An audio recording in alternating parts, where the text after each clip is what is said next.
Os pesquisadores da região noroeste do estado querem ajudar os produtores de leite a resolver um problema.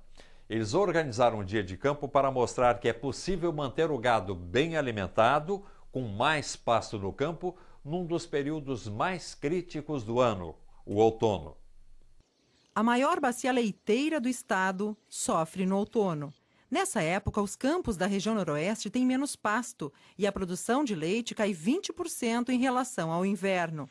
As novilhas comem de tudo e são as que menos sofrem, mas as vacas que produzem leite não se contentam com qualquer pasto. Além disso, para encher a barriga de uma vaca de 400 quilos, por exemplo, são necessários 60 quilos de comida por dia. Esse apetite voraz obriga os produtores a recorrer ao estoque de silagem armazenada, elevando os custos de produção.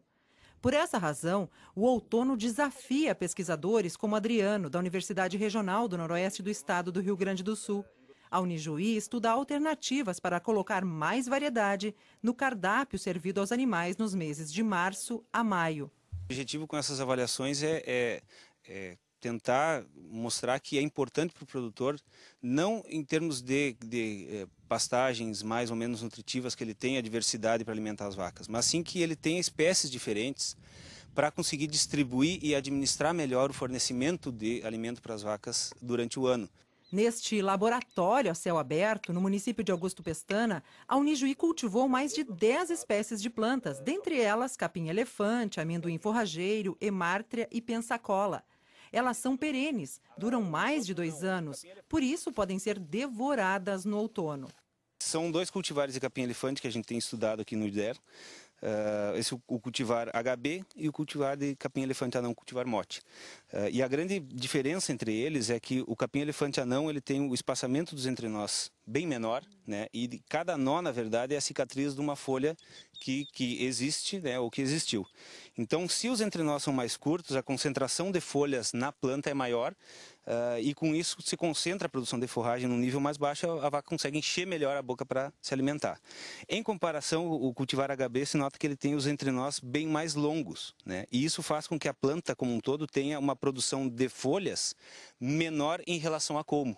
Isto é, o capim-elefante HB ele produz muito mais colmo, que é uma fração fibrosa e menos nutritiva, do que o capim-elefante anão. Então isso para o capim-elefante anão é uma vantagem em termos de capacidade forrageira do rebanho. E essa forrageira aqui, qual que é? Qual é a finalidade? Bom, aqui a gente tem uma área que foi estabelecida com amendoim forrageiro, né, o Arax pintoi. O amendoim ele é uma leguminosa, uma espécie leguminosa que tem, né, como todas as leguminosas, uma série de vantagens para o ecossistema pastoril, mas o que é importante no amendoim forrageiro é que é uma das poucas espécies de leguminosas que a gente tem disponível para utilizar no verão, né? Alguns pesquisadores até comparam ele em termos de qualidade, qualidades gerais de alimentação comparável à alfafa, e a alfafa tem algumas limitações de produção bastante interessantes. O amendoim forrageiro, interessante dele é que ele é uma planta solonífera também, ele cobre bem o solo, né, ajuda a conservar, evitar erosão e tudo mais. Mas, da mesma forma como a maioria das espécies forrageiras de verão, as perenes, ele chega nessa época do ano também com uma estrutura, né, bastante concentrada em termos de colmo, que são partes menos nutritivas para o animal.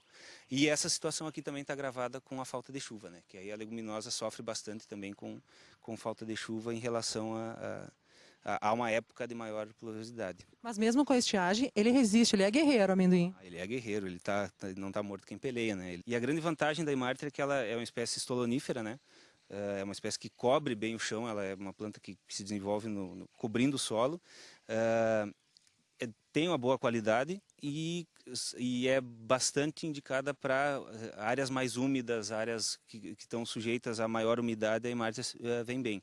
E uma outra característica dela é a tolerância, um pouco mais de tolerância ao frio. O resultado das pesquisas foi apresentado pela Unijuí e Embrapa Pecuária Sul neste dia de campo. O evento reuniu mais de 400 pessoas e teve o apoio da Rede Leite, uma rede formada por 9 instituições, além de pequenos produtores da região noroeste. Se não fosse o leite, eu acho que o produtor não poderia ficar na propriedade rural. E a participação assim dos agricultores tem sido bastante boa, o interesse de participação. Tanto é que até a gente trabalhou com Os municípios aí houve até mais procura do que vagas para a participação. Isso demonstra que o produtor está interessado, está buscando informação, está buscando alternativas para melhorar cada vez mais a questão da produção de leite.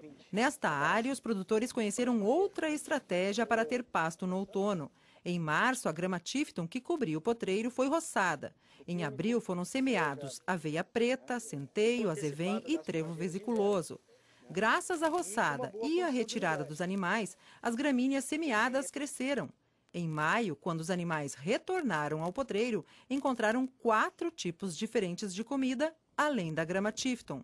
A gente percebeu então que nos manejos onde foi roçado, né, ou seja, onde a gente sacrificou um pouco o Tifton, né, rebaixando e emparelhando a vegetação, nós favorecemos as espécies de inverno, porque houve então uma menor competição do Tifton pela pouca água que existia, né? O pisoteio diário dos animais pode ser cruel para o pasto, alertou este pesquisador da Embrapa. Ele contrastou estes 2 blocos de solo retirados do campo. Não tem diferença de planta, o solo é o mesmo, as plantas são as mesmas. A única diferença delas é manejo. Naquela primeira situação lá, a gente tem uma condição onde eu tenho excesso de pastejo, né? O que acontece daí é que as plantas ficam muito pequenas e eu tenho compactação superficial. Em consequência disso, o desenvolvimento das raízes fica comprometido, então a raiz não se aprofunda. Na situação do lado aqui, a gente tem um manejo mais adequado, onde eu tenho sobra de pasto. Então, as plantas têm condições de aprofundar o seu sistema radicular, o sistema radicular se desenvolve melhor. Cada produtor tende a se adequar a essa questão do manejo, né? O que a gente quer chamar atenção é que, se ele conseguir fazer isso em algum pedaço da propriedade dele, ele vai ter vantagem. Então, se ele não consegue fazer em todo, é claro que não vai conseguir, ou se ele mesmo não consegue fazer num potreiro, que ele faça em meio, que ele faça num canto. Por quê? Porque esse potreiro, esse canto que ele consegue fazer, vai ter sobra de pasto, que é a consequência do manejo adequado, né? E aí isso vai permitir com que ele folgue um outro pedaço, que vai permitir com que ele folgue um outro pedaço. Então, claro, um grande produtor pode fechar um potreiro inteiro de uma vez só e tirar esse potreiro da rotação. Agora, o pequeno produtor, se ele não consegue fazer isso, que ele consiga fazer num pedaço. Ele se adequa naquela possibilidade que ele tem. Nós temos que buscar informações, tecnologia, para poder melhorar cada vez mais na nossa propriedade. Seca para cima, tende massa seca para baixo.